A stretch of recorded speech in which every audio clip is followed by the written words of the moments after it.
निवेदन भी किया था। माननीय नगर विकास मंत्री भारत सरकार, उनसे भी निवेदन किया था आरआरटीएस को भी मुजफ्फरनगर तक लाने का कृपा हमको देने का काम करें। ये बड़े दो निवेदन मुझे आप सबसे हैं। मैं आप सबका बहुत निवेदन करते हुए, बहुत धन्यवाद करते हुए अपनी बात को विराम देने का काम करूंगा।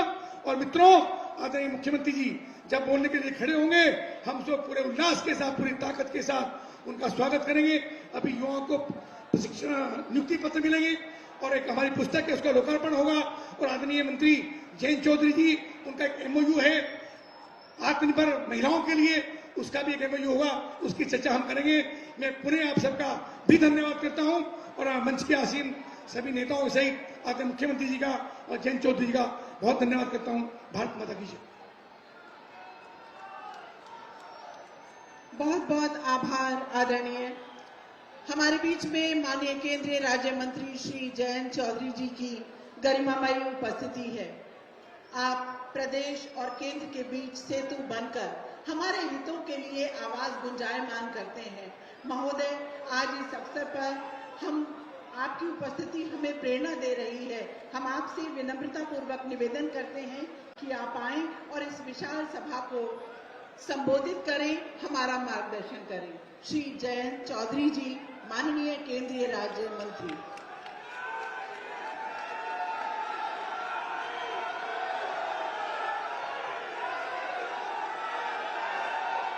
राम राम जी।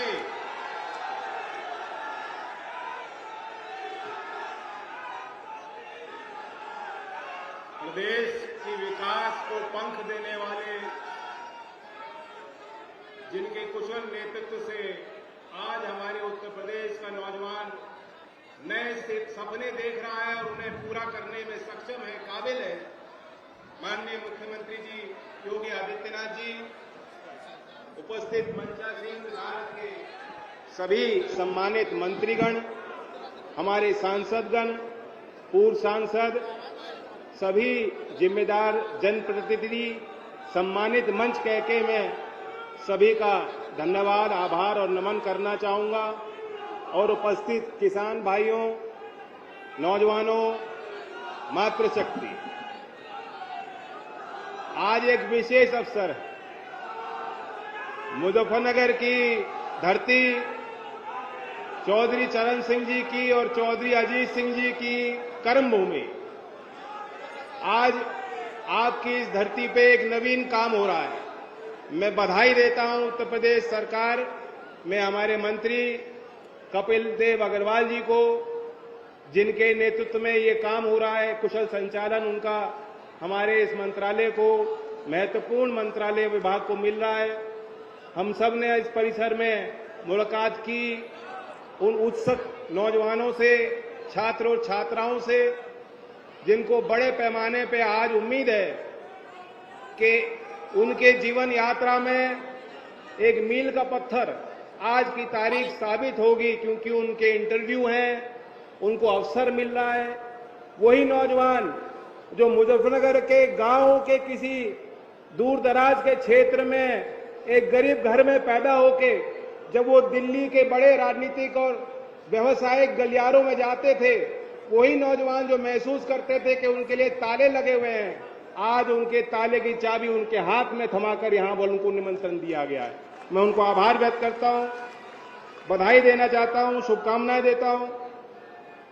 संत कबीरदास जी ने कहा था कि तिनका कबू न निंदिए जो पावन तर होए, कबू उड़े आंखें पड़े तो पीर घनेरी हो।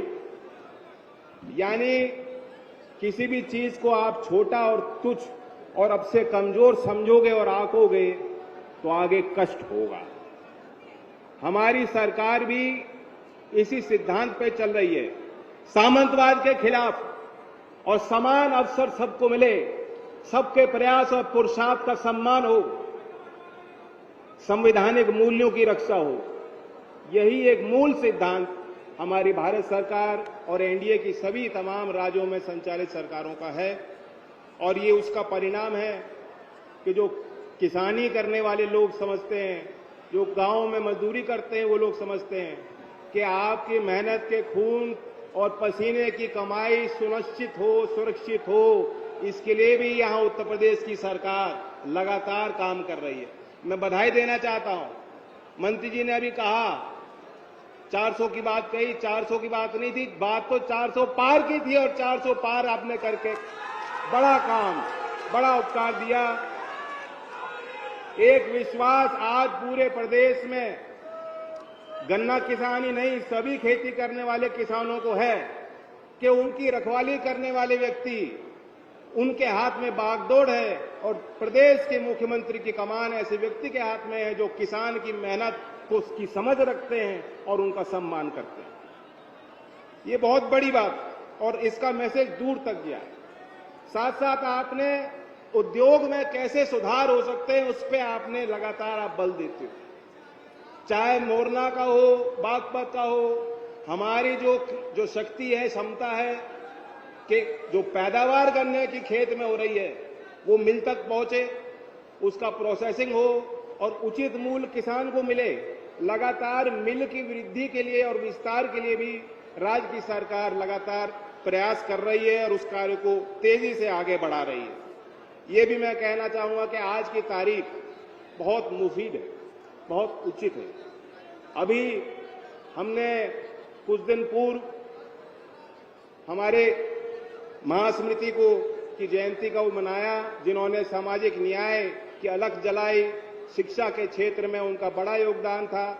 और आज पूर्व संध्या डॉक्टर भीमराव अंबेडकर जी के उस अवसर पर हम लोग आए, और डॉक्टर भीमराव अंबेडकर जी ने देश के नौजवानों को कहा कि be educated, be agitated, be organised, be confident and never give up.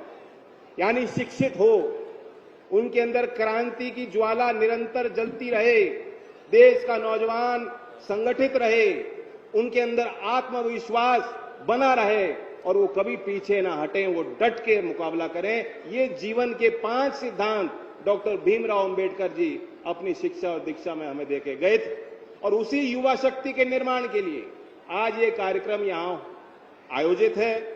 मैं धन्यवाद देता हूं कि लगातार जो राज्य की सरकार है और जो केंद्र की सरकार युवाओं पे ध्यान दे रही है, उस कार्यक्रम को आगे बढ़ा रही है। अभी केंद्र सरकार ने बजट पेश किया, और क्योंकि आज का पूरा आयोजन युवाओं पे ही केंद्रित है, मैं बताना चाहता हूं कि अप्रत्याशित बढ़त, सबसे आज तक के देश के इतिहास में सबसे ज्यादा बजट स्कूल एजुकेशन के विभाग को केंद्र सरकार ने आवंटन दिया, 83,000 करोड़ रुपए का आवंटन। मैं धन्यवाद देना चाहता हूं प्रधानमंत्री जी की विजन के कारण ये जो आवंटन बढ़ रहा है, और ये एक निवेश नहीं, एक नौजवानों पे विश्वास है। कौशल विकास मंत्रालय का बजट, केंद्र सरकार के बजट में इस साल में 63% की वृद्धि, 63% की वृद्धि कौशल विकास मंत्रालय के बजट में की गई है। और उसी दिशा में हम उत्तर प्रदेश को देखें, क्योंकि बजट सत्र उत्तर प्रदेश के राज्य सरकार ने अभी संपन्न किया। 9 लाख करोड़ का बजट, 9 लाख करोड़ से ज्यादा का बजट शायद आपने यहां पेश किया है। कल्पना कीजिए, अभी जो तिनके की बात हो रही थी, उन तिनकों को सवार के, उनको इकट्ठा करके, उनकी शक्तियों को बढ़ाकर नीचे से ऊपर लाने की कोशिश में आज उत्तर प्रदेश की सरकार 9 लाख करोड़ का बजट पास करने जा रही है। और उसमें भी 1,77,000 करोड़ का जो आवंटन है वो कैपिटल एक्सपेंडिचर है, यानी मूलभूत सुविधाओं के निर्माण के लिए जो लंबी अवधि तक काम आएंगे, जन सुविधाएं होंगी, आपके यातायात की सुविधा होगी, वो निर्माण होंगे, पक्के निर्माण, जिसका लाभ हर एक को मिलता है, चाहे किसी जाति से हो, चाहे किसी धर्म को मानते हो, उसी रास्ते पे सब लोगों को चलना है। मैं मानता हूं कि $1 ट्रिलियन इकोनॉमी का जो सपना उत्तर प्रदेश के लिए आपने देखा है, अभी हाल में पारित उत्तर प्रदेश का बजट भी उस दिशा में एक मजबूत और ठोस कदम साबित होगा। मैं बधाई ये भी देना चाहता हूं कि यूपी की सरकार ने उद्यमता को बढ़ाने को विशेष बल दिया। आपने 5 लाख तक का बिना कोलैटरल का, कोई नौजवान स्टार्टअप बनाना चाहता है, उद्यमी बनना चाहता है, उसको 5 लाख रुपए का लोन, इसके लिए भी एक नई योजना राज्य सरकार लाई है। और मैं बताता हूं कि ये वो क्षेत्र है, अभी भी आप जाओगे तो यहां सरकारी गवर्नमेंट सर्विस के लिए, गवर्नमेंट नौकरियों की बड़ी होड़ होती है।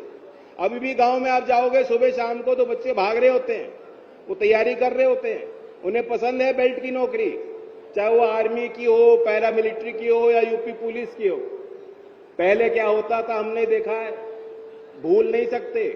लेकिन आज उत्तर प्रदेश में जब कोई भी भर्ती होती है तो पारदर्शी तरीके से होती है और समान अवसर सभी उन प्रतिभाशाली बच्चों को मिल रहे हैं। उसके लिए भी मन से मैं बधाई देना चाहता हूं। ये बड़ा परिवर्तन है। आज ये वो क्षेत्र है जहां एक एक गांव में सैकड़ों की तादाद में बच्चों को नौकरियां मिल रही हैं। लेकिन सिर्फ सरकारी नौकरी से काम नहीं होगा। आपको ये बताना चाहता हूं, मैसेज देना चाहता हूं, इसलिए कौशल विकास जरूरी है। इसलिए आप अपनी शिक्षा पे बल दीजिए और इसलिए उद्यमता के क्षेत्र में जो भारत सरकार की और राज्य सरकार के प्रयास हैं ये बेहद महत्वपूर्ण है और आवश्यक। 2014 में देश में मात्र 150 स्टार्टअप नहीं थे, 150 स्टार्टअप नहीं थे 2014 में। स्टार्टअप की कोई नीति नहीं थी। स्टार्टअप क्या होता है किसी को मालूम नहीं था। अब डीपीआईटी के आंकड़े बताते हैं कि 2 लाख से ज्यादा पंजीकृत स्टार्टअप देश में बन चुके हैं। कोई ड्रोन के क्षेत्र में, कोई रोबोटिक्स के क्षेत्र में, कोई एआई एंड एग्रीकल्चर के क्षेत्र में नवाचार लगातार बढ़ता जा रहा है।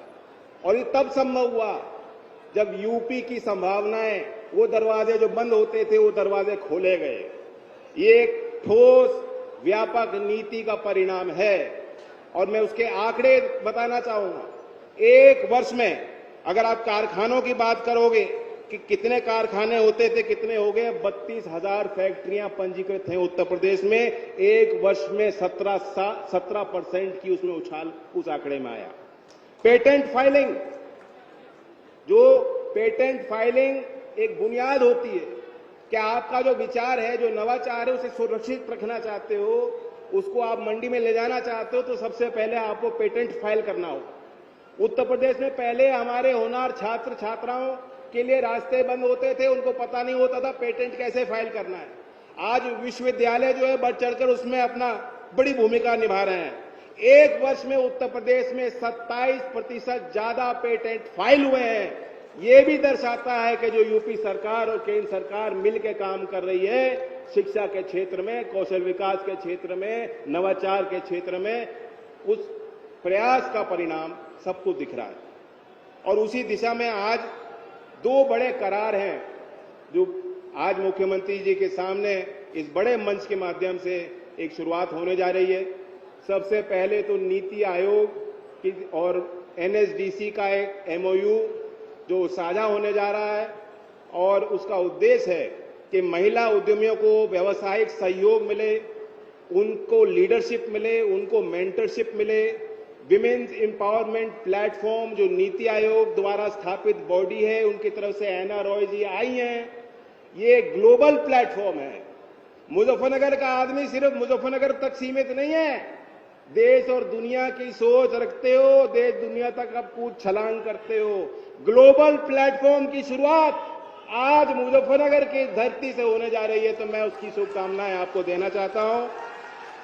कई राज्यों में ये स्कीम चलेगी, लेकिन मैं धन्यवाद देता हूं विमेन एम्पावरमेंट प्लेटफॉर्म को, जिसने कहा कि हम शुरुआत उत्तर प्रदेश से करेंगे पहले चरण में। दूसरी बड़ी बात, चौधरी चरण सिंह विश्वविद्यालय, चौधरी साहब के नाम, भारत रत्न चौधरी साहब के नाम से जुड़ी हुई हमारी संस्था जो स्टेट की यूनिवर्सिटी है, मेरठ में है, उसका अपना लंबा विराट इतिहास है और प्रभाव है। गूगल जो विश्व की बड़ी कंपनी है, एआई के क्षेत्र में, टेक्नोलॉजी के क्षेत्र में, गूगल और विश्वविद्यालय का एक करार और एमएचडीई का, हमारे मंत्रालय का एक करार हुआ था और एक रोड मैप कि आर्टिफिशियल इंटेलिजेंस को आप देश के कॉलेजेस में, देश के पॉलिटेक्निक्स में, देश की आईटीआई में, देश के विश्वविद्यालयों में आर्टिफिशियल इंटेलिजेंस को पाठ्यक्रम में कैसे ला सकते हो, संस्थाओं के प्रशासन में कैसे ला सकते हो, एक रोड मैप तैयार किया गया है। उसका भी मैं उल्लेख करना चाहता हूं। मुख्यमंत्री जी के कर कमलों से उसकी भी एक शुरुआत हो जाएगी, रोड मैप पेश किया जाएगा सभी के अध्ययन और विचारों के लिए। मैं महिलाओं पे विशेष एक बात रखना चाहता हूं, क्योंकि आज देश के इतिहास में एक बड़ा मोड़ आने वाला है, जिसकी सुगबुगाहट आप सब तक पहुंच गई होगी। और मैं बताना चाहता हूं, मेरे हाथ में वो पत्र है जो प्रधानमंत्री जी ने मुझे भी लिखा है, और देश के जितनी संसदीय दल हैं उनके नेताओं को एक एक को पत्र लिखकर प्रधानमंत्री जी ने देश के लोकतंत्र में महिलाओं की भागीदारी को सुनिश्चित करने और आगे बढ़ाने के लिए अपने समर्पण को व्यक्त किया है। हमें ध्यान देना चाहिए, देश की आधी आबादी है, लेकिन जब वो देश की आधी आबादी जिम्मेदारी लेती हैं, जब वो करवट लेती हैं, तो पूरे समाज को आगे बढ़ाने की शक्ति रखती हैं। तो उस महिला नारी शक्ति का नमन करते हुए मुझे पूरी उम्मीद और विश्वास है कि 16, 17 और 18 तारीख में पूरे देश की, सिर्फ महिलाओं की नहीं, समूचे समाज की नजर भारतीय संसद में टिकी होगी, जहां से नया इतिहास रचने जा रहा है। मैं अपनी तरफ से, अपने दल की तरफ से, मुजफ्फरनगर के इस मंच से ऐलान करता हूं कि हमारे सभी सांसद, हमारे प्रतिनिधि तत्पर हैं, तैयार हैं और उत्सुक हैं कि वो कानून पारित हो और महिलाओं को उनका असली हक और अधिकार और उनकी गिनती दी जाए। मैं ज्यादा नहीं बोलना चाहता था, मैं सुनना चाहता हूं मुख्यमंत्री जी का एक बड़ा व्यापक संदेश। मुजफ्फरनगर की धरती पे आप आए हो, मैं मुजफ्फरनगर वासियों की तरफ से उनको आभार व्यक्त करता हूं और आपको भी बताना चाहता हूं, मैं एनडीए के घटक दल के एक नेता के तौर पे यहां मंच पे हूं, और एनडीए आप जानते हो, इसके शिल्पकार कौन थे एनडीए के? 1983 में, 1983 में चौधरी चरण सिंह जी और अटल बिहारी वाजपेयी जी ने हाथ जोड़ के एनडीए का एक सपना देखा था और पहला निर्माण किया था। उसी एनडीए के घटक दल के तौर पे मुझे गर्व है कि वही एनडीए जिसमें national democratic alliance D democracy के लिए है और डी डेवलपमेंट के लिए भी है, यानी डी विकास के लिए भी है, उस विकास को और गति देने के लिए आवश्यक हो जाता है कि मुझे भी आप मुजफ्फरनगर वालों से बहुत उम्मीद है। आज टकटकी लगाए आप यहां बैठे हो, जब कोई अवसर होता है तो मांगते हो कि नहीं मांगते हो? खुल के मांगते भी हो मुझसे। हमारा उसी प्रकार का एक रिश्ता है। आपका मुख्यमंत्री जी पे भी अधिकार है और हम लोगों का भी कुछ आप पे अधिकार है। वो वक्त आना बहुत कम समय में वो वक्त भी आ जाएगा, वो माहौल भी, उसका निर्माण भी आपको करना होगा कि एनडीए ने जो पूरे देश में जो गति मिल रही है, वो जो गति उत्तर प्रदेश को जो नेतृत्व मिल रहा है, उस गति को और तेज करते हुए दोबारा जो है एक नई शक्ति के साथ उत्तर प्रदेश में एनडीए की ताकत और उभरे। इन शब्दों के साथ मैं धन्यवाद करता हूं। जय हिंद, जय भारत, जय युवा शक्ति।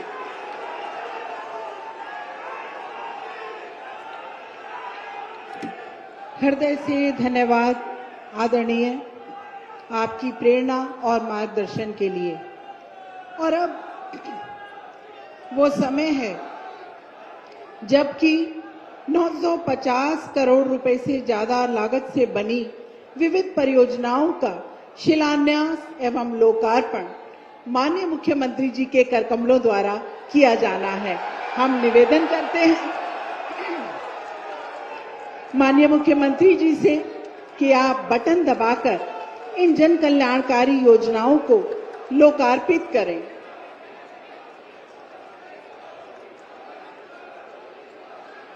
ये प्रदेश के विकास को नई दिशा प्रदान करेगा। आप देखिए, ये विकास की बयार है। अपने दाहिने और बाईं ओर ये जो पर्दा हट रहा है, वो तमाम कल्याणकारी योजनाएं हैं जो आज लोकार्पित की गई माननीय मुख्यमंत्री जी के द्वारा। और अब माननीय मुख्यमंत्री जी द्वारा कौशल दर्शन पुस्तक का विमोचन किया जाएगा, जो कौशल विकास के क्षेत्र में एक महत्वपूर्ण पहल है। उत्तर प्रदेश कौशल विकास मिशन ने लाखों युवाओं को प्रशिक्षित करके उन्हें रोजगार उपलब्ध कराया है। तो उनमें से कुछ महत्वपूर्ण सफलता की कहानी उन्हीं की जबानी इस पुस्तक में दी गई है और जिसका विमोचन आज यहाँ किया जा रहा है। आप तालियों के साथ शामिल हो सकते हैं, सम्मिलित हो सकते हैं इस पुस्तक विमोचन में। और अब AI sentiment and readiness report का लॉन्च किया जाएगा, जो तकनीकी शिक्षा एवं नवाचार को नई ऊंचाइयां प्रदान करेंगी। मैं इसके लिए Rajat Arora, country manager government affair public policy, doctor Pradeep Chaudhary, CCS university Meerut से, Mridul Gupta, senior professor CCS university से, Vishal Sood, CEO Placecom implementation partner, आप आकर ये साझेदारी हमारे छात्रों को पर्सनलाइज्ड AI ट्यूटर देगी और शिक्षकों को नई तकनीक से जोड़ेगी। यह सिर्फ पढ़ाई का तरीका बदलने की बात नहीं है, बल्कि देश को नई AI दिशा में ले जाने का एक बहुत ही बड़ा ब्लूप्रिंट है। अब हम कार्यक्रम के महत्वपूर्ण क्षण की ओर आगे बढ़ते हैं। NSDC जो भारत के स्किल इकोसिस्टम की एक प्रमुख संस्थागत कड़ी है और स्किल इंडिया मिशन और कौशल विकास और उद्यमशीलता मंत्रालय के तहत देश भर में उद्योग अनुकूल कौशल प्रशिक्षण, साझेदारी और नवाचार को आगे बढ़ाने में महत्वपूर्ण भूमिका निभा रही है। आयोग की वुमेन एंटरप्रेन्योरशिप प्लेटफॉर्म के साथ एक महत्वपूर्ण साझेदारी की ओर कदम बढ़ा रही है। मैं बुला रही हूं अरुण कुमार पिल्लई, NSDC के CEO, और अन्ना Roy, principal economic adviser NITI Aayog और मिशन डायरेक्टर WEP। कृपा करके आप आएं और स्टेटमेंट ऑफ इंटेंट, आप इसका आदान प्रदान यहाँ मंच पर किया जा रहा है। आप पुनः निवेदन करती हूं कि तालियों के साथ इस महत्वपूर्ण कार्य में अपनी सहमति दर्ज कराएं और उत्साह भी।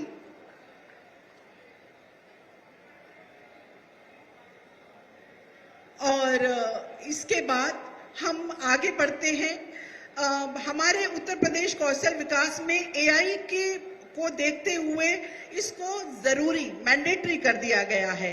इसके लिए आइए देखते हैं एक वीडियो जो बहुत जरूरी है समय के साथ साथ हम सभी के लिए।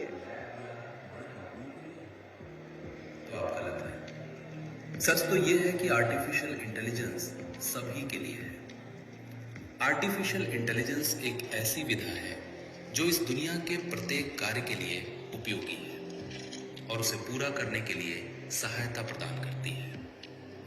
आर्टिफिशियल इंटेलिजेंस का उपयोग हर क्षेत्र में हो रहा है, चाहे कोई भी भाषा सीखनी हो, शिक्षा को प्रत्येक व्यक्ति तक आसानी से पहुंचाना हो या स्वास्थ्य सेवाओं को बेहतर बनाना हो, ये हम सब की ताकत बन रहा है।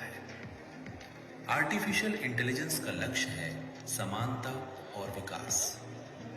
उत्तर प्रदेश कौशल विकास मिशन ने आर्टिफिशियल इंटेलिजेंस को जन जन तक पहुंचाने का संकल्प लिया है और इसी कड़ी में प्रत्येक व्यक्ति को आर्टिफिशियल इंटेलिजेंस के विभिन्न टूल्स का उपयोग कैसे करें के बारे में सिखाने के लिए वीडियो तैयार किए हैं। और इस कड़ी आर्टिफिशियल इंटेलिजेंस के सबसे पॉपुलर टूल चैट GPT का उपयोग कैसे करें से संबंधित एक वीडियो बनाया है जो उत्तर प्रदेश कौशल विकास मिशन की वेबसाइट पर उपलब्ध है। आप सभी इस वीडियो के माध्यम से artificial intelligence tool chat GPT का उपयोग कैसे करें को सीख सकते हैं। तो आइए तकनीक के इस दौर में हाथ मिलाएं और आर्टिफिशियल इंटेलिजेंस को अपनी प्रगति का साथी बनाएं। नमस्ते दोस्तों, आज के इस वीडियो में हम बात करेंगे कि चैट GPT का सही और प्रभावी उपयोग कैसे किया जाए। बहुत लोग चैट GPT के बारे में सुनते हैं लेकिन समझ नहीं पाते कि इसे अपने काम में कैसे इस्तेमाल करें। सच ये है कि अगर आपको सही तरह से सवाल पूछना आता है तो चैट GPT आपके लिए एक पावरफुल असिस्टेंट बन सकता है। इस वीडियो में मैं आपको रियल लाइफ एग्जांपल्स के साथ दिखाऊंगा कि आप चैट GPT से क्या क्या काम करवा सकते हैं। चैट GPT है क्या? चैट GPT एक AI आधारित असिस्टेंट है जो आपकी दी हुई जानकारी को समझकर आपके लिए content, ideas, plans, scripts, captions, agreements और बहुत कुछ तैयार कर सकता है। आप इससे हिंदी, इंग्लिश या किसी भी भाषा में बात कर सकते हैं, बिल्कुल एक दोस्त की तरह। लॉग इन कैसे करें? अपने ब्राउजर में जाएं और टाइप करें chatgpt.com।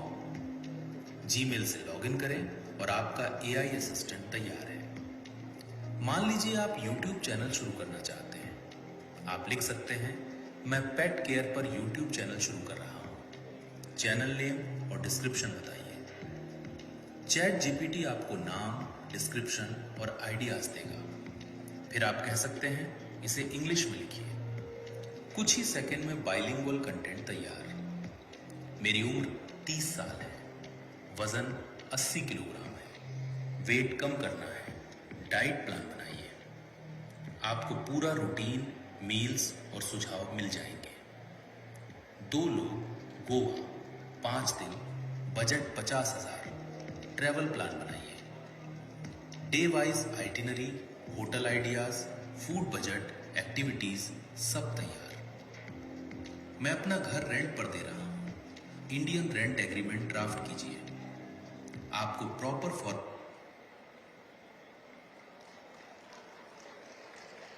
बेहद आवश्यकता आज के समय के साथ आगे बढ़ने के लिए। और अब ये समय है कि रोजगार मेले के अंतर्गत चयनित अभ्यर्थियों को नियुक्ति पत्र माननीय मुख्यमंत्री जी के करकमलों द्वारा प्रदान किए जाएंगे।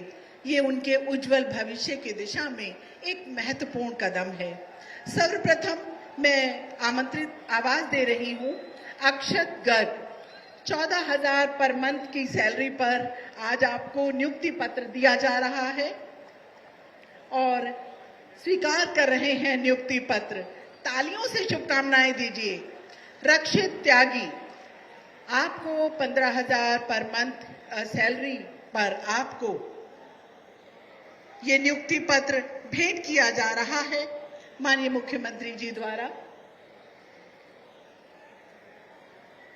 और अगला नाम है केशव। केशव इलेक्ट्रीशियन है, इनफ्लेम एल्पाइंसेस लिमिटेड, पंचकुला, हरियाणा ने आपको रोजगार दिया है। अगला नाम है अनुज धीमान। आपको Paharpur 3P private limited, Sahibabad, Uttar Pradesh ने रोजगार दिया है 15,000 पर मंथ सैलरी के लिए। युवराज सिंह अगला नाम।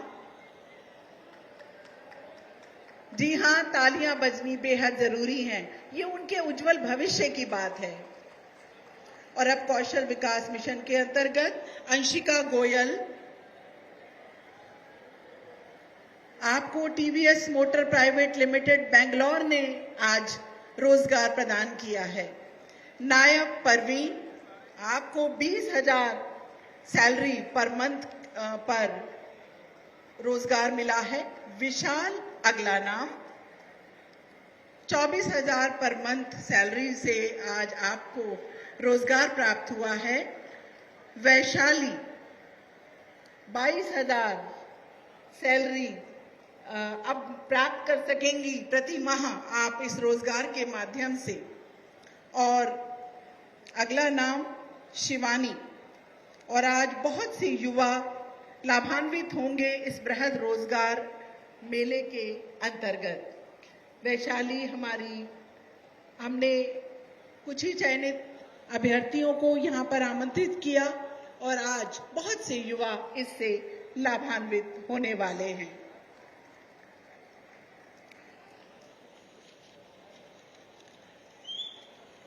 पवित्र ऐतिहासिक भूमि शुक्र तीर्थ की धरती मुजफ्फरनगर में माननीय मुख्यमंत्री जी का आगमन बिल्कुल ऐसे लग रहा है कि जैसे कि कोई शीतल बयार बह रही हो। हम सभी विकसित उत्तर प्रदेश की ओर आगे बढ़ रहे हैं। उस विकास को जो मार्गदर्शन दिया है, जो मानव मूल्यों के प्रणेता हैं, मन कर्म और वचन से जो प्रदेश की उन्नति के लिए पूरी तरीके से संकल्पबद्ध हैं, ऐसे प्रदेश के मुखिया माननीय मुख्यमंत्री योगी आदित्यनाथ जी की गरिमामयी उपस्थिति हम सबके बीच में है।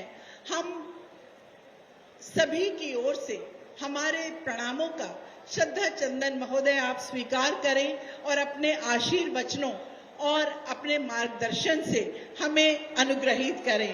जब तक यहाँ आए जोरदार तालियां गुंजायमान कर दीजिए ये पूरा पंडाल। भारत माता की, भारत माता की, भारत माता की। वंदे वंदे वंदे। पुराणकालीन परम वीतरागी महाराज सुखदेव की साधना से पवित्र हुई सुख तीर्थ और भागवत की इस पावन भूमि को कोटि कोटि नमन करते हुए आप सभी अन्नदाता किसानों, नौजवान साथियों, मुजफ्फरनगर की बहनों, यहां के अपने सभी जनता जनार्दन का मैं हृदय से स्वागत करता हूं, अभिनंदन करता हूं।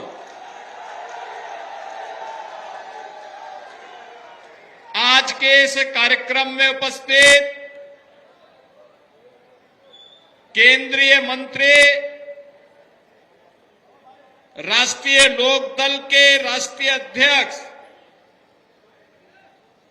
माननीय जयंत चौधरी जी, उत्तर प्रदेश सरकार में मंत्रिमंडल के मेरे सहयोगी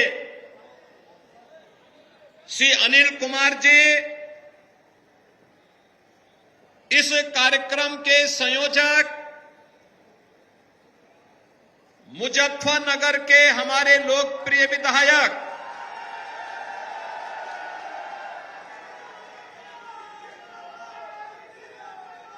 जो लखनऊ में कम और मुजफ्फरनगर में ज्यादा समय देते हैं, ऐसे कपिल देव अग्रवाल जी, प्रभारी मंत्री श्री सोमेंद्र तोमर जी, लोकप्रिय सांसद श्री चंदन चौहान जी, पूर्व केंद्रीय मंत्री श्री संजीव बालियान जी, जिला पंचायत अध्यक्ष डॉक्टर बीरपाल निर्वाल जी, क्षेत्रीय अध्यक्ष श्री सत्येंद्र सिसोदिया जी, लोक दल के क्षेत्रीय अध्यक्ष श्री तरनपाल मलिक जी, एमएलसी श्रीमती वंदना वर्मा जी, राष्ट्रीय लोकदल के विधानसभा में नेता श्री राजपाल बलियान जी, माननीय विधायक गण श्री प्रसन्न चौधरी जी, मदन भैया जी, अशरफ अली जी, नगर पालिका की अध्यक्ष श्रीमती मीनाक्षी स्वरूप जी, श्री सूर्य प्रकाश पाल जी, डॉक्टर सुधीर सैनी जी, श्री संजय राठी जी, पूर्व सांसद सोहनवीर सिंह जी, पूर्व विधायक अशोक कंसल जी, पूर्व विधायक सुरेश तितरिया जी, पूर्व विधायक श्रीमती सुशीला अग्रवाल जी, चेयरमैन सहकारी बैंक श्री रामनाथ सिंह जी, हमारे पूर्व विधायक श्री उमेश मलिक जी, प्रमोद उटवाल जी, विक्रम सैनी जी, राष्ट्रीय लोकदल के पूर्व मंत्री श्री धर्मवीर बालियान जी, पूर्व मंत्री योगराज सिंह जी, प्रदेश महासचिव श्री उमादत्त शर्मा जी, रामनिवास पाल जी, भारतीय जनता पार्टी, राष्ट्रीय लोकदल और एनडीए के हमारे सभी अन्य सहयोगी दलों के पदाधिकारीगण और भारी संख्या में आज के इस रोजगार मेला और विकास की इन परियोजनाओं का साक्षी बन रहे मुजफ्फरनगर के मेरे सभी उपस्थित बहनों और भाइयों, मैं इस पावन धरा को कोटि कोटि नमन करते हुए भारत के अन्नदाता किसानों के मसीहा के रूप में, जिन्होंने किसानों की बात को भारत की देश की सरकारों के एजेंडे का हिस्सा बनाया, ऐसे भारत के पूर्व प्रधानमंत्री भारत रत्न चौधरी चरण सिंह जी की स्मृतियों को भी नमन करता हूं। बहनों और भाइयों, ये धरा प्रेरणा की धरा है, ये धरा पौराणिक धरा है। जीवन के रहस्य क्या हैं? महाराज सुखदेव ने इसी धरा पर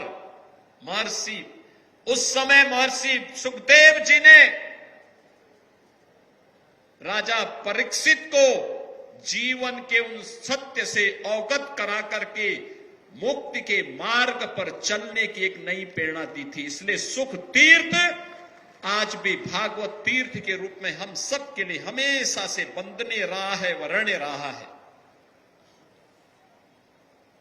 और जब भी आवश्यकता पड़ी, यहां के अन्नदाता किसानों ने, यहां के नौजवानों ने, यहां की माताओं बहनों ने हमेशा देश के लिए अपना सब कुछ न्यौछावर करने के लिए कभी पीछे नहीं हटे, लगातार उस दिशा में कार्य करने के लिए आगे बढ़े। और ये मेरा सौभाग्य है कि मुझे सुख तीर्थ की इस पावन धरा में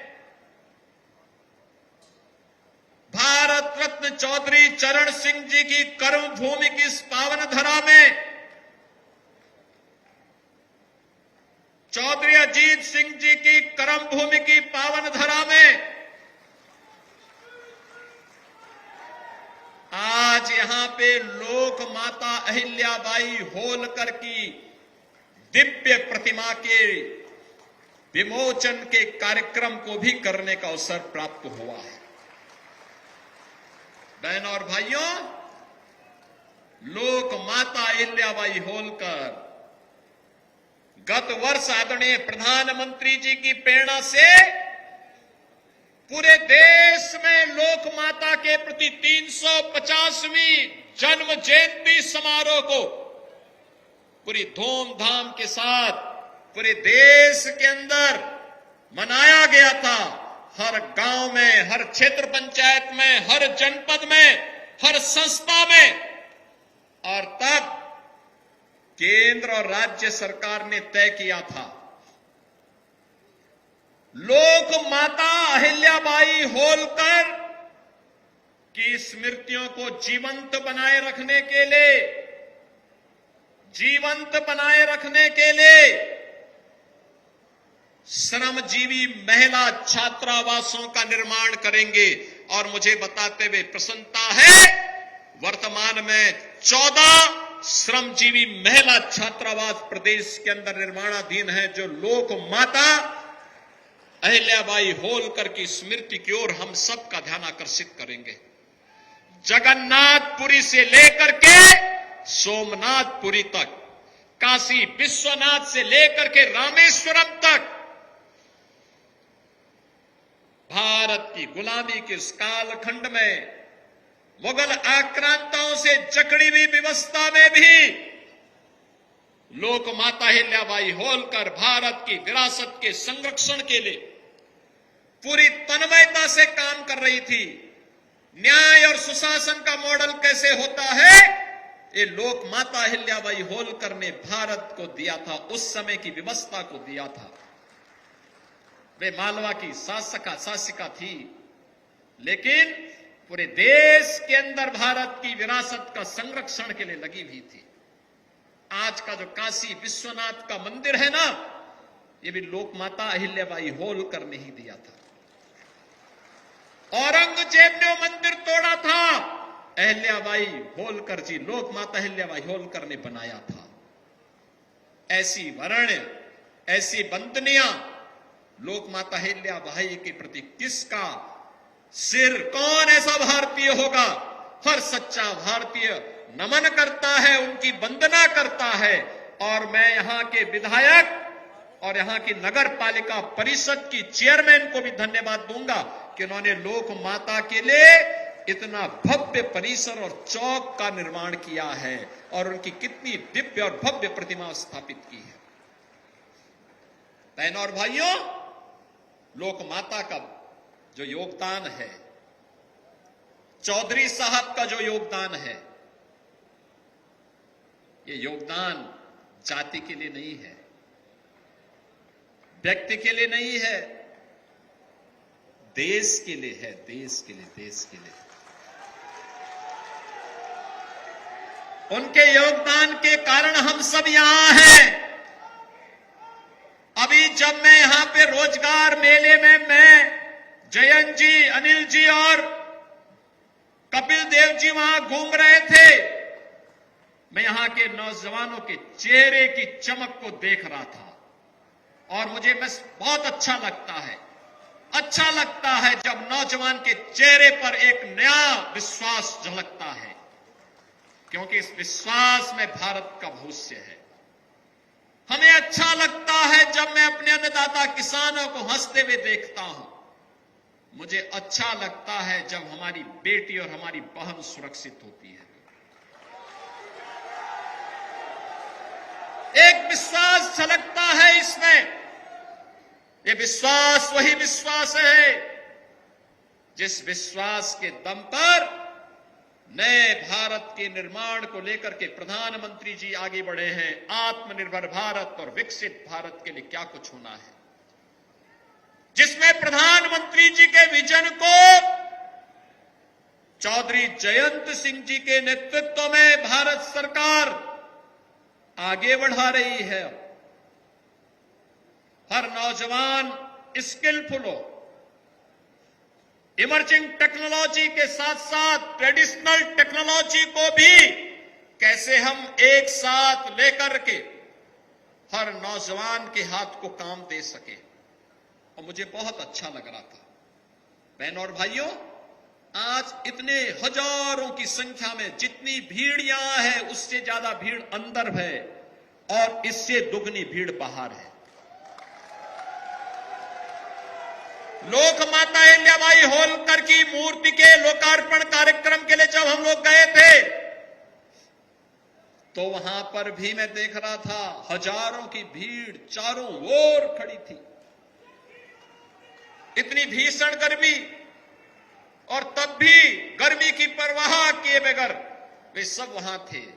हम जो आज सुखद अनुभूति कर रहे हैं, सुरक्षित महसूस कर रहे हैं, मैं आपने पूछना चाहता हूं आप सबसे, क्या इस प्रकार की सुगंध की अनुभूति क्या कोई पाकिस्तान में कर पा रहा है? क्या कर पाएगा क्या? और ईरान में, दुबई में, कतर में, इराक में, यूरोप में भी नहीं। लेकिन प्रधानमंत्री मोदी जी के कारण हम सब सुरक्षित हैं। 145 करोड़ का भारत सुरक्षित है। ये नया भारत का ताकत है, नई भारत की ताकत है। अमेरिका में जो दुनिया की ताकत है, सुपर पावर है, एक गल्फ वार के इस बाद पेट्रोलियम पदार्थों का दाम 4 गुना बढ़ गया है। 4 गुना बढ़ गया है। पाकिस्तान में खाने के लिए मोहताज हो रहे हैं और उसको तो भूखों ही मरना है, उसकी नियति ही मरनी है। तमाम देशों में महंगाई चरम पर है, लेकिन मोदी जी के कारण भारत में पेट्रोलियम पदार्थों का दाम भी नियंत्रित है और जो वादा है उसको स्मूथ करके लोगों तक पहुंचाने के लिए भी एक सेफ पैसेज दिया जा रहा है। भारत सरकार जनता को सुविधा मिले, प्रतिदिन 1 से 1,500 करोड़ रुपए अतिरिक्त दे करके, लेकिन जनता जनार्दन को राहत मिले, इसके लिए कार्य कर रही है। तब हम लोग यहां पर इतने बड़े आयोजन के साक्षी बन पा रहे हैं, तब हम इस सुखद अनुभूति का एहसास कर पा रहे हैं, तब हम सुरक्षा का एहसास कर पा रहे हैं। और मैं इसीलिए कहना चाहूंगा, जब सुरक्षा का एहसास होता है कुछ लोग धैर्य खोने लगते हैं। बंधु और भाइयों, मैं आप सबसे कहना चाहूंगा, सम हो या विषम, किसी भी परिस्थिति में व्यक्ति को विषम परिस्थितियों में धैर्य नहीं खोना चाहिए और जब अनुकूल वातावरण हो तब अनुशासन भी नहीं तोड़ना चाहिए। अनुशासन भी नहीं तोड़ना चाहिए। जो व्यक्ति इसका पालन करता है उसका भविष्य उज्जवल होता है। आज जब उत्तर प्रदेश में आपकी डबल इंजन की सरकार, एनडीए की डबल इंजन की सरकार, प्रधानमंत्री मोदी जी के नेतृत्व में, उनके मार्गदर्शन में सुरक्षा का, सुशासन का, सेवा का, इंडस्ट्रियलाइजेशन का एक मॉडल खड़ी कर रही है, बेटी और व्यापारी की सुरक्षा सुनिश्चित कर रही है, नौजवान के लिए नौकरी और रोजगार की गारंटी दे रही है, अन्नदाता किसान के चेहरे पर खुशहाली लाने का काम कर रही है, तब जब यह सब कुछ हो रहा है, कुछ लोग उस शांति को समृद्धि की ओर बढ़ने से रोकने के लिए अशांति पैदा करने के भी षड्यंत्र कर रहे हैं। मैं अपील करूंगा सभी औद्योगिक इकाइयों में कार्यरत कार्मिकों से और औद्योगिक इकाइयों में कार्यरत श्रमिकों से भी, याद करिए ये डबल इंजन की सरकार आपके साथ कैसे खड़ी होती है। कोरोना कालखंड में आपने देखा होगा, जब कोरोना की परवाह के बगैर हमारी सरकार ने कार्मिकों को सबको लिए अपनी गाड़ियां उपलब्ध करवाई, उनको क्वारंटीन सेंटर में रखवाने की व्यवस्था की, उनके लिए सभी प्रकार की फ्री सुविधा उपलब्ध करवा करके उनको उनके घरों तक पहुंचाने का काम किया। यह वही राज्य है जहां 2017 के पहले उद्योग तो नहीं लगता था, लेकिन जो उद्योग थे उसमें तालाबंदी जरूर होती थी। बेटी सुरक्षित नहीं थी, व्यापारी सुरक्षित नहीं था। ये मुजफ्फरनगर हो, शामली हो, मेरठ हो, बुलंदशहर हो, गाजियाबाद हो या मुरादाबाद, बहनों और भाइयों, यही स्थिति होती थी। पहचान का संकट हम सबके सामने खड़ा होता था। आज जब पहचान का संकट नहीं है, आज जब नौकरी और रोजगार मिल रही है, आप लोग पूछते ही नहीं थे। मुझे विश्वास, यानी 17 में जब हम लोग आए थे, उत्तर प्रदेश पुलिस में भर्ती करनी थी, कोर्ट का स्टे था, कोर्ट ने जो मानक तय किए थे, जो नियमावली तय करने के लिए कहा था कि आप इसके अनुसार भर्ती करिए, उससे पहले की सरकार नहीं करना चाहती थी, क्योंकि उनको भाई भतीजावाद करना था, उनका अपने लोगों को भरना था। हम लोग आए, मैंने पूछा भाई क्यों नहीं भर्ती हो रही है, मुझे बताया गया कोर्ट ने कुछ आदेश किया। मैंने कहा जो कोर्ट ने आदेश किया युवाओं के हित में तो करो, उसको लागू करो। मैंने कहा कितनी भर्ती हो सकती है, उन्होंने कहा हमारे पास ट्रेनिंग के इसलिए केवल 3,000 की क्षमता है। आप सोचो 2017 में 3,000 और अभी गत वर्ष हमने जो भर्ती की है 60,244 की। ये सभी 60,000 युवा यूपी का जिसमें सर्वाधिक मुजफ्फरनगर और बागपत का नौजवान है। ये उत्तर प्रदेश के ही सेंटर में ट्रेनिंग ले रहा है और 20 तारीख को उनकी ट्रेनिंग पूरी हो रही है। 20 तारीख के बाद वह भी पुलिस का बिल्ला लगा करके यूपी पुलिस का पाठ बन करके अपनी ड्यूटी देगा थानों में। बेटी भी और नौजवान भी। यह है ताकत। जहां 3000 नौजवानों के लिए ट्रेनिंग नहीं हो पाती थी, वहां 60,000 नौजवान एक साथ ट्रेनिंग ले रहे हैं। बहनों और भाइयों, ये तब हुआ जब प्रयास किया गया। और मैं इसीलिए कहना चाहूंगा, औद्योगिक अशांति पैदा करने वाले लोगों से सावधान रहें। मैं सभी उद्यमियों से भी इस बारे में अपील करूंगा, वे श्रमिकों के साथ, कार्मिकों के साथ सीधे संवाद करें। हमारी सरकार तो श्रमिकों के साथ में है, उद्यमी को सुरक्षा देगी और हर श्रमिक को संरक्षण भी देगी,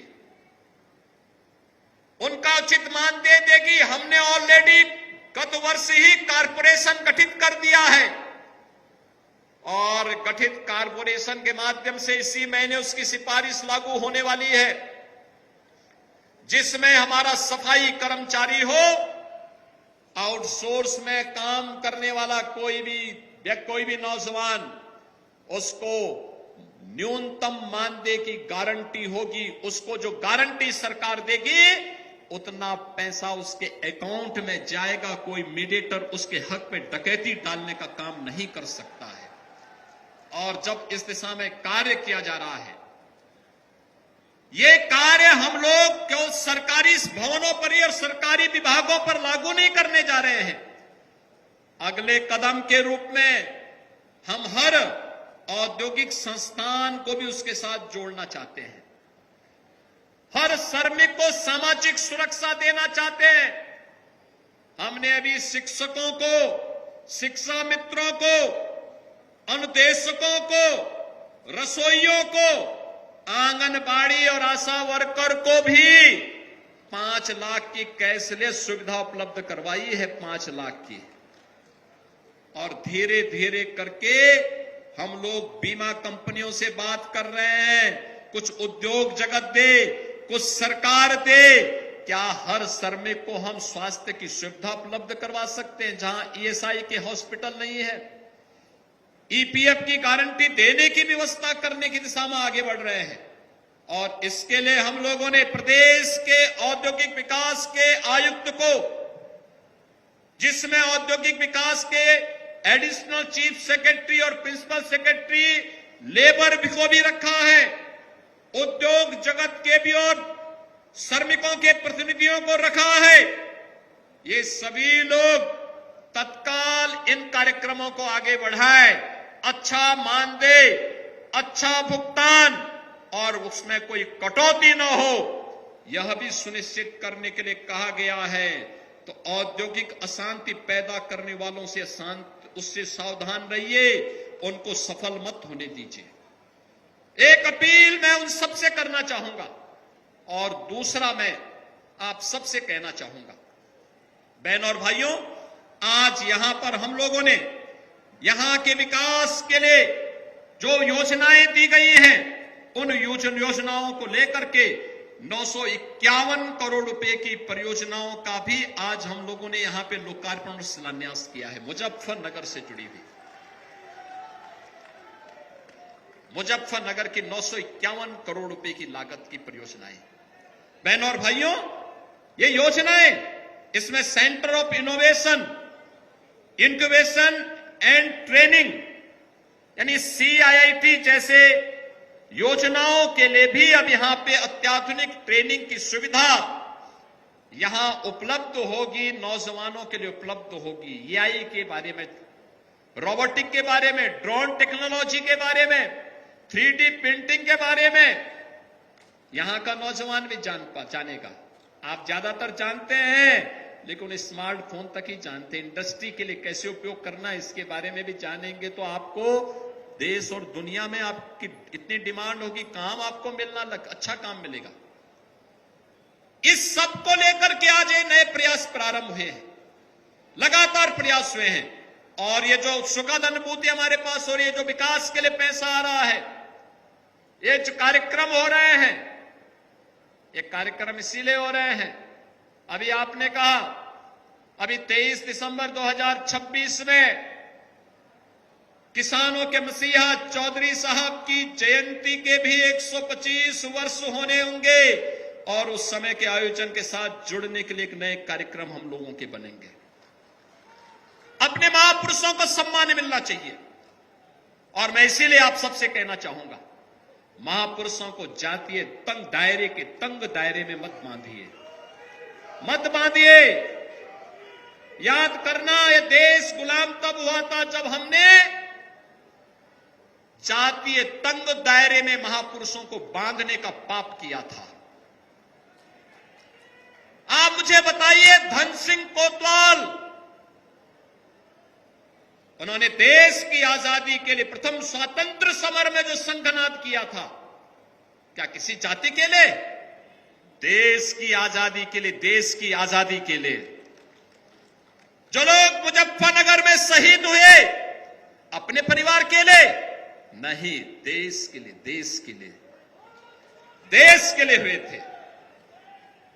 महारानी लक्ष्मीबाई, महाराणा प्रताप, छत्रपति शिवाजी महाराज, गुरु गोविंद सिंह जी महाराज, क्या इन्होंने किसी जाति के लिए लड़े थे?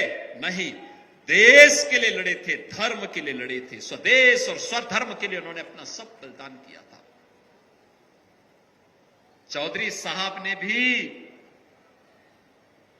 सबके कल्याण की बात की थी, उन्होंने किसान की बात की, उन्होंने गांव की बात की, उन्होंने श्रमिकों की बात की, उन्होंने युवाओं की बात की,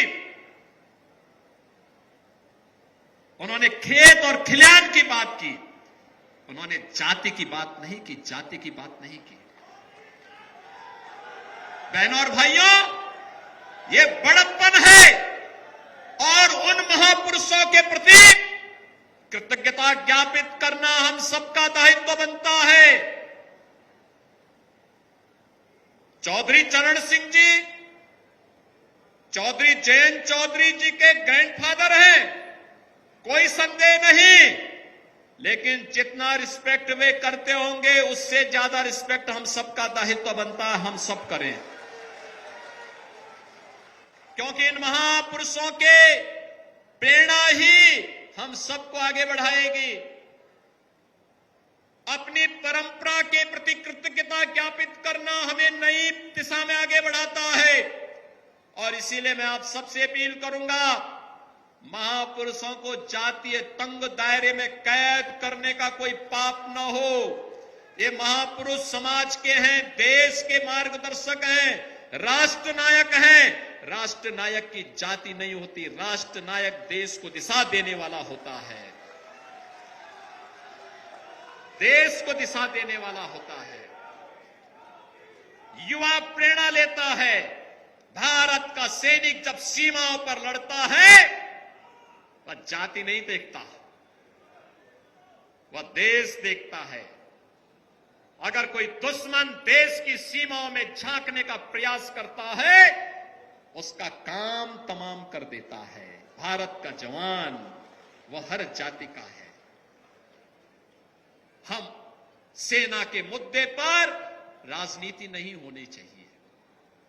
कुछ क्षेत्र ऐसे हैं जिसको हमें छोड़ना चाहिए, जहां पर देश को सर्वोपरि हमेशा मानना चाहिए। देश रहेगा तो हम सब रहेंगे। और बहनों और भाइयों, आज उसी भाव के साथ मैं मुजफ्फरनगर में आया हूं। विकास भी होगा, रोजगार भी होगा, और कल तो बाबा साहब भीमराव अंबेडकर जी की पावन जयंती का कार्यक्रम भी है। आप याद करिए, हमारी सरकार ने अभी हाल ही में तय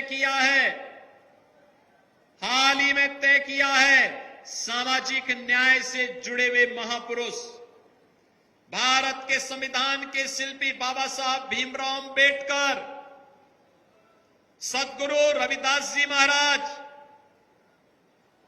महर्षि वाल्मीकि जी महाराज, संत गाडगे जी महाराज, महान सामाजिक न्याय के उद्देता ज्योतिबा फुले जी महाराज, इन सभी महापुरुषों की मूर्तियां जहां पे सार्वजनिक स्थानों पर होंगी और बाउंड्री वाल अगर नहीं होगी, मूर्ति के ऊपर छत्र नहीं होगा, तो सरकार ने उसके लिए पैसा जारी किया है, सरकार उसको बनाएगी। मूर्ति को सुरक्षित करेंगे, बाउंड्री वाल भी बनाएंगे और ऊपर से छत भी देंगे, ऊपर से छत भी देंगे। बहन और भाइयों, महापुरुष सबके होते हैं। आप मुझे बताइए, जिस संविधान ने हमें यह ताकत दी है, जिस संविधान ने हमें आगे बढ़ने की ताकत दी है, बाबा साहब भीमराव अंबेडकर उसके प्रणेता, उसके शिल्पी हैं। क्या उन्होंने किसी जाति के लिए दिया? नहीं, पूरे समाज के लिए दिया, पूरे समाज के लिए दिया। और इसलिए इन महापुरुषों को तंग दायरे में हमें नहीं देखना चाहिए। उनके प्रति सम्मान का भाव हो, कृतज्ञता का भाव हो, उसको आगे बढ़ाने के लिए, क्योंकि वही संविधान आपको नौकरी की भी और रोजगार की भी गारंटी दे रहा है, आपको आगे बढ़ने की भी प्रेरणा दे रहा है। वही संविधान गौरव के साथ आपको आगे बढ़ने के लिए भी एक नई दिशा दे रहा है। और बहनों और भाइयों, आज मैं आप सबसे ये अपील करने के लिए आया हूं, ये मुजफ्फरनगर की धरती, बहुत विस्तार हो गया मुजफ्फरनगर का, और हमने कपिल देव जी से कहा है जल्दी से प्रस्ताव तैयार करिए। अब ये नगर पालिका परिषद से नगर निगम बनने की दिशा में इसको आगे बढ़ाने की आवश्यकता है।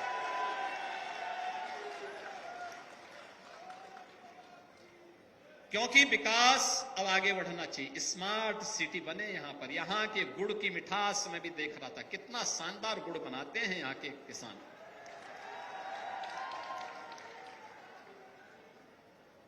और कितना अच्छा यहां पर इनोवेशन भी होता है। हमारे एक किसान नेता यहां पर उन्होंने कहा कि ईंधन की कमी है तो देश के प्रति मेरी भी तो जिम्मेदारी है। उन्होंने गोबर गैस प्लांट के माध्यम से ईंधन की आपूर्ति प्रारंभ की है। बहनों और भाइयों, क्या शानदार गुड़! मुजफ्फरनगर का गुड़ कोई देख ले तो उसके मुंह से लाल टपकने लग जाएगा। ये किसान का परिश्रम है, अन्नदाता किसानों का परिश्रम और उनका पुरुषार्थ है, जो खेत में मिठास गन्ने के माध्यम से पैदा करती है। और ये मेरा सौभाग्य है बहनों और भाइयों, 2002 से लेकर 2017 तक, यानी 17 वर्षों में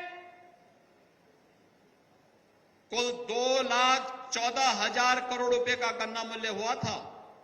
और हमारी सरकार ने 9 वर्ष में 3,16,000 करोड़ रुपए से अधिक का गन्ना मूल्य का भुगतान किया। यानी आधे समय में 1,02,000 करोड़ रुपए अतिरिक्त पैसा दिया है। आज 122 चीनी मिलें चल रही हैं। मुरवाना के लिए हमने पैसा दे दिया है, बागपत की चीनी मिल के लिए पैसा दे दिया है। ये कार्य इसलिए, ये चीनी मिलें अब शुगर कॉम्प्लेक्स की तरफ बढ़े। आज इसी का परिणाम है, आप सभी अन्नदाता किसानों की परिश्रम का परिणाम है, आपके पुरुषार्थ का परिणाम है। उत्तर प्रदेश आज देश का 55% गन्ना उत्पादन कर रहा है। देश के अंदर इथेनॉल उत्पादन का, यह इथेनॉल पेट्रोल और डीजल का काम करने वाला है। याद करना, अभी तो इसमें 20% तक ब्लेंडिंग करने की व्यवस्था की है, और बढ़ेगा। आप देखना, इसकी डिमांड होगी। यह भी हमारा अन्नदाता किसान दे रहा है। पहले 41 करोड़ लीटर पैदा होता था, अब लगभग 200 करोड़ लीटर अब यहां पे इथेनॉल का उत्पादन हो रहा है यूपी में। और ये तब हुआ है जब खर्ची और पर्ची पूरी तरह बैन की गई। आपने देखा होगा ना क्या होता था, पहले गन्ना पर्ची के नाम पे किसान को परेशान किया जाता था, हमने सब ऑनलाइन कर दिया। मोदी जी की प्रेरणा है, टेक्नोलॉजी का उपयोग करके अब अन्नदाता किसान को कोई चीट नहीं कर सकता। 122 चीनी मिलें, पहली चीनी मिलें बंद होती थी, अब बंद नहीं हो रहे हैं, अब चीनी मिलें नई लग रही हैं, शुगर कॉम्प्लेक्स लग रहे हैं, थाइन शुगर बन रही है, इथेनॉल प्लांट लग रहे हैं, डिस्टिलरीज लग रही हैं, उसकी क्षमता का विस्तार हो रहा है, कोजन प्लांट लग रहे हैं, विद्युत उत्पादन उन्हीं चीनी मिलों से आगे बढ़ रहा है। बहनों और भाइयों, ये प्रयास करने से होता है। सुरक्षा का बेहतर वातावरण, गन्ना किसान हो या अन्नदाता किसान, हमारे अन्नदाता किसानों ने मांग की कि प्राइवेट ट्यूबवेल को बिजली फ्री दीजिए। 16 लाख ट्यूबवेल थे, सभी लोग विरोध कर रहे थे। हमने कहा भी अन्नदाता किसान खुशहाल होगा तो देश खुशहाल हो जाएगा, और उसको 16 लाख ट्यूबवेल की बिजली बिल सरकार देगी, अन्नदाता किसान नहीं देगा। हमने देना प्रारंभ कर दिया, लगातार काम हो रहा है। ये सब कुछ के बावजूद मैं आप सबसे अपील करूंगा, ये जो सुखद वातावरण है, इस सुखद वातावरण समृद्धि की दिशा में आगे बढ़े। प्रधानमंत्री मोदी जी के विजन के अनुरूप विकसित भारत और आत्मनिर्भर भारत की संकल्पना को पूरा करने के लिए जो उन्होंने संकल्प लिया है, हर भारतवासी को इस संकल्प के साथ जोड़ा है, उस संकल्प के साथ जोड़ने के लिए आवश्यक है कि हर भारतवासी उसमें प्रयास करे।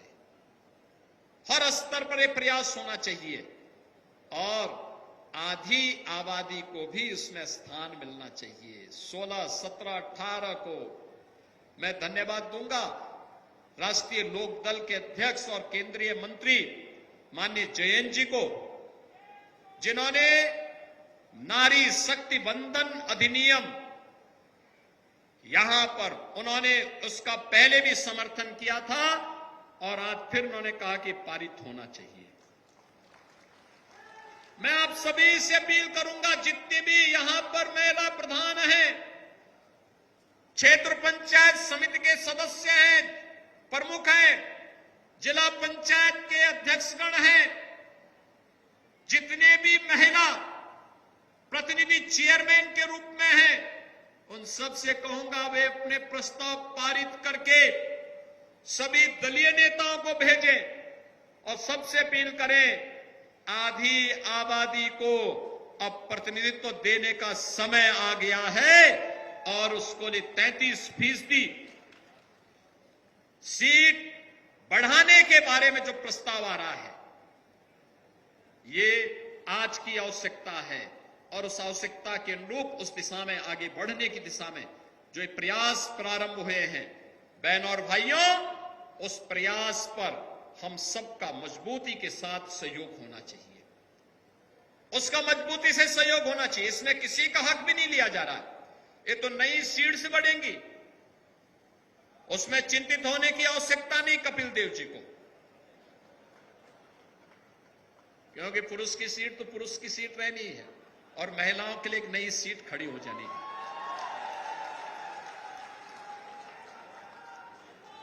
हर एक जगह एक नया नेतृत्व मिलना चाहिए और ये देखने को मिला है, जहां महिला प्रतिनिधि जीती हैं, उन्होंने कुछ क्षेत्रों में विशेष काम किया है। शिक्षा के लिए, स्वास्थ्य के लिए, महिला स्वास्थ्य के लिए अच्छा प्रयास किया है।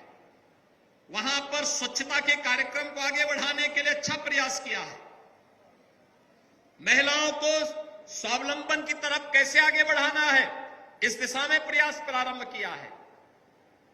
और बहनों और भाइयों, जब समाज मिलकर के आगे बढ़ता है, दुनिया की कोई ताकत आपकी राह में बाधक नहीं बन सकती, कोई आपकी राह में बाधक नहीं बन सकती है। और अब उसी दिशा में हम आगे बढ़ने का एक समय आ गया है। ये नया भारत विरासत का भी सम्मान करता है और विकास के कार्यक्रमों के माध्यम से नौजवानों के जीवन में परिवर्तन करके उसको रोजगार के साथ जोड़ने का काम भी करना है। आप देखो ना, आपने डबल इंजन की सरकार बनाई, हमने 9 लाख नौजवानों को सरकारी नौकरी दी। कोई भाई भतीजावाद नहीं, कोई पैसा नहीं, कोई सिफारिश नहीं, हर जनपद के नौजवान को नौकरी मिल रही है। हमने सुरक्षा देकर के प्रदेश में निवेश अनुकूल माहौल बनाया है। परिणाम क्या है? एमएसएमई उद्योग में 3 करोड़ से अधिक नौजवानों को, 3 करोड़ से अधिक लोगों को रोजगार मिल गया है। नया निवेश हुआ है। अब तो आप देख रहे होंगे, जेवर में एशिया का जो सबसे बड़ा एयरपोर्ट है उसका उद्घाटन हो गया है। उसका उद्घाटन हो गया, रैपिड रेल प्रारंभ हो गई है, 12 लेन का एक्सप्रेस वे भी आगे बढ़ चुका है, पूरा चल रहा है। बड़े बड़े निवेश यहां पर हो रहे हैं। फिल्म सिटी बन रही है। फिल्म सिटी, यह भी यहां के नौजवानों के लिए एक नया अवसर है। यहां पे नए सिरे से लोगों को एक नया प्लेटफॉर्म मिलेगा कार्य करने के लिए, और उस पर हमें आगे बढ़ने की आवश्यकता है। और इसीलिए मैं आप सबसे अपील करूंगा, जब ये सारे अवसर मिल रहे हैं, बड़े निवेश हो रहे हैं और लाखों नौजवानों को नौकरी और रोजगार की गारंटी मिल रही है, तो हमें जाति और पाति में बंटना नहीं है। याद रखना, हम जब भी बटे थे तो तब भी कटे थे। आज दंगा फसाद से मुक्त है, उपद्रव से मुक्त उत्तर प्रदेश है, माफिया मुक्त है, गुंडा मुक्त है, दंगा मुक्त है, कर्फ्यू मुक्त है। और अब उपद्रव नहीं बल्कि उत्सव हमारी पहचान बन रहे हैं। उत्सव आप देखें ना, कावड़ यात्रा क्या धूम धड़ाके के साथ निकल रही है। हरिद्वार से लेकर के यहां पे ओगढ़नाथ मंदिर तक हो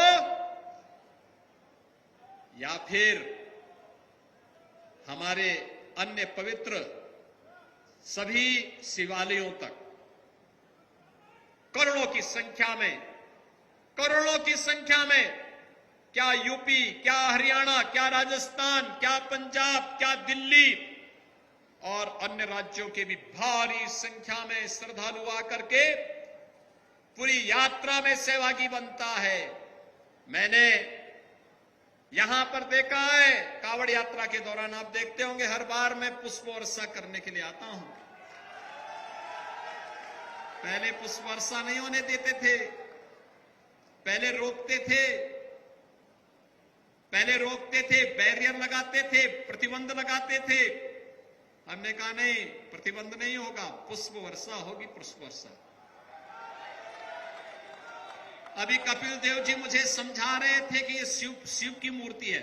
मैंने कहा भाई, शिव जी की मूर्ति है, शिव चौक भी यही है।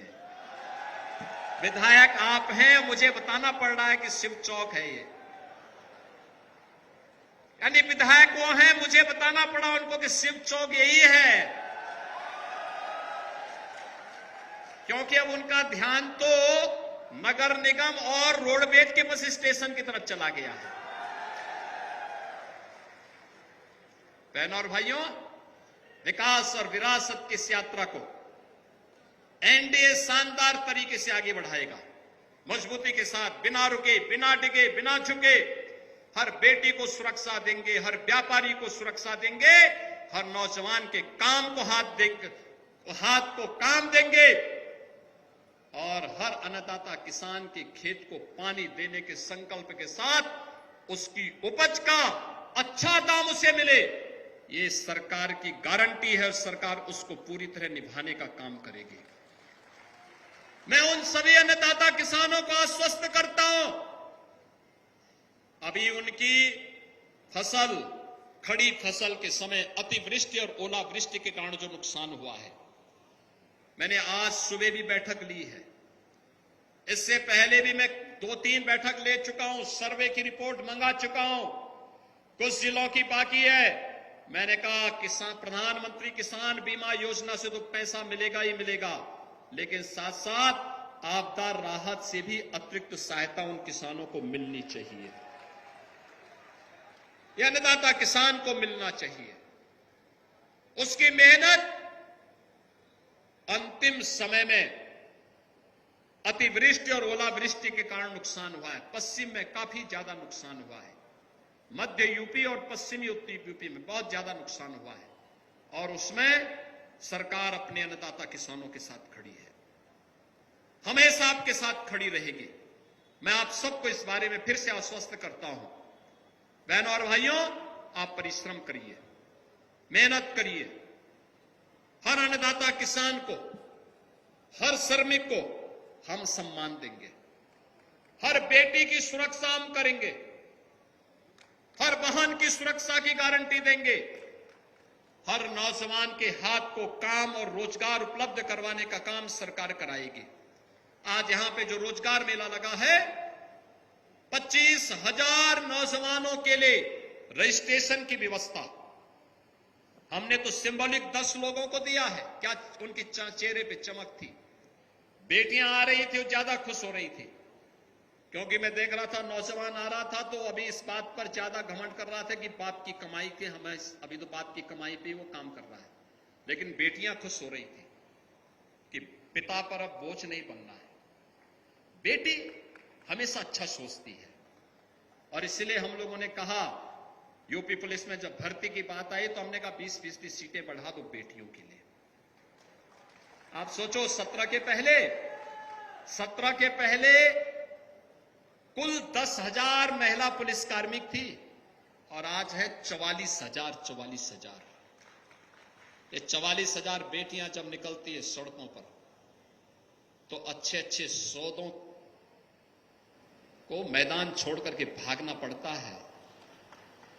और हम लोगों ने कहा है, माफिया की जगह तो केवल मिट्टी में होगी। बेटी की सुरक्षा के साथ खिलवाड़ करने वाले के लिए इस धरती माता के पास कोई जगह नहीं होगी। और इसलिए बहनों और भाइयों, हम सब आगे बढ़ें मजबूती के साथ। ये जो रोजगार के अवसर आए हैं, जिनको रोजगार मिल रहा है, नौकरी की गारंटी मिल रही है, वे शान से अपना सर्टिफिकेट लेंगे। जो बचेंगे, फिर से मौका आएगा, ढेर सारे अवसर मिलेंगे। और हम लोगों ने तो अब तो आपको सीएम युवा भी दिया है। अभी नई बजट में नई स्कीम की भी घोषणाएं हुई हैं, नए तरीके से इसको आगे बढ़ाने का काम कर रहे हैं। मैं एक बार फिर से जिन नौजवानों को यहां पर आज जिनका रजिस्ट्रेशन हुआ है, मैं जब जा रहा था 11,000 नौजवानों ने रोजगार उस समय रजिस्ट्रेशन करवाया था, और चेहरे पे चमक थी। इनमें से जिन लोगों को आज नियुक्ति पत्र मिलेगा, उन सबको बधाई देता हूं, अपनी बधाई देता हूं। जिन लोगों को अवसर नहीं मिल पाएगा, फिर से हम उनको लिए सुविधा देंगे, फिर से अवसर मिलेंगे। धैर्य के साथ वे लगातार इस दिशा में आगे बढ़ें, सरकार उनके साथ में होगी। ये जो 951 करोड़ रुपए की परियोजनाएं आज मुजफ्फरनगर को प्राप्त हो रही है, इसके लिए मैं पूरे मुजफ्फरनगर वासियों को, मंच पे उपस्थित अपने सभी माननीय जनप्रतिनिधियों को, जिनके परिश्रम और पुरुषार्थ से ये योजनाएं आपके जनपद में आ पाई हैं, उन सबको मैं बधाई देता हूं। उनको हृदय से बधाई देते हुए पूरे मुजफ्फरनगर वासियों का अभिनंदन करता हूं कि ये योजना आपको मिली है, और विकास के लिए सरकार कभी भी आपको निराश नहीं होने देगी। इस विश्वास के साथ मैं आज के इस अवसर पर एक बार फिर से आप सभी के प्रति अपनी शुभकामनाएं देता हूं।